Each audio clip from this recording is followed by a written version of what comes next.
Okay then, is aging services having a Kodak moment?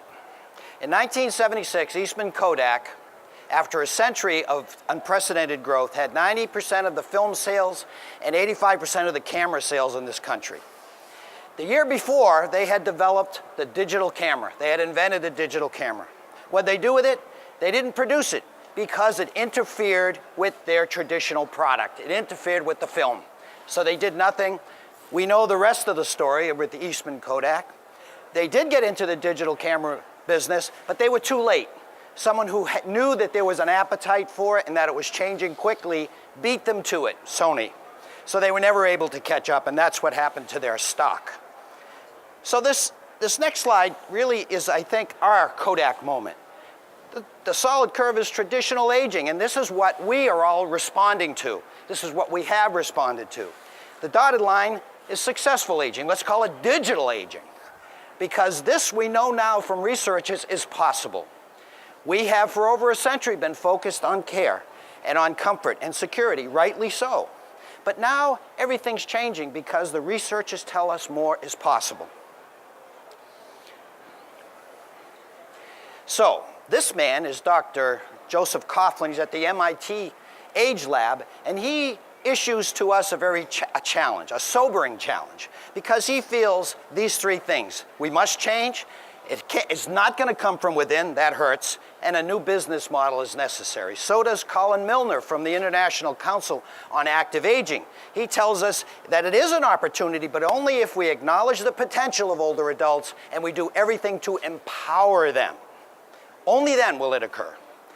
Why now? The stars are aligned for these reasons, particularly the last one. Kay yesterday was talking about this whole environment of the healthcare debate and the Affordable Care Act. I'm in preventive medicine. I have never seen such a lucrative way to go, a nice climate. So the new breed of cat has no appetite for this type of aging, a slide with a painful end. They want to be all that they can be. They want to take that upper line. And I feel that way, don't you? You hear Larry, these aren't just words. He's really talking about building on our traditional model of care, but with a total shift in the paradigm to empowerment, to outreach, to coaching, to build on what we've done. These aren't just words. Dr. Kahn, who wrote the books of Successful Aging, he calls this a social movement. He attributed it to many, but I attribute it to him, really. He started it, and many of the other systems that are enlightened enough to press ahead with this, because it is indeed a social movement. Towards what? Towards communities that are more like universities, where people go to grow, to be the very best that they can be. Not just to be comfortable and secure, but to be the best that they can be and grow.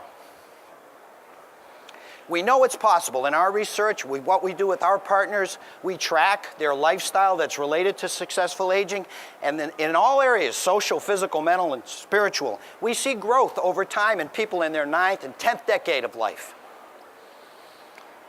Larry, always good with words, says it's a different brand of wine, and I agree.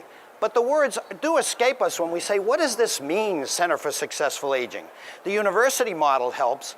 But what else? I mean, how do we describe this? And so for our partners, we've put a lot of time into actually developing criteria that a community can use as a roadmap to become a center for successful aging with all of that involves.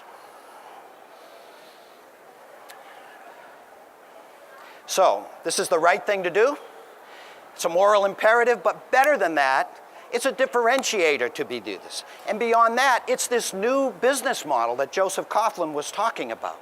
It's a model that is fraught with a lot of opportunity, as Kay was saying yesterday. Can't be on the fence with this. You gotta commit. It's like Yoda, you don't try, you either do or you don't do. And there's no waiting for it, and because it requires credibility and quantifiable results if you're going to compete in this environment. Stole that from Kay, great slide. But this is really what it's about, and we cannot wait. Joseph Coughlin is right that in one way. He's wrong that it's going to come from without. I think it has to come from within, but he's right in another way. He's right because we need help. And you heard Larry yesterday talk about partnership.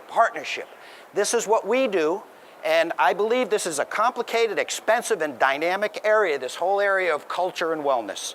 And I believe you need a partner. Come see us. We've been doing it for over a decade, working with communities to enhance their culture. And one of successful aging and the Center for Successful Aging. Thank you.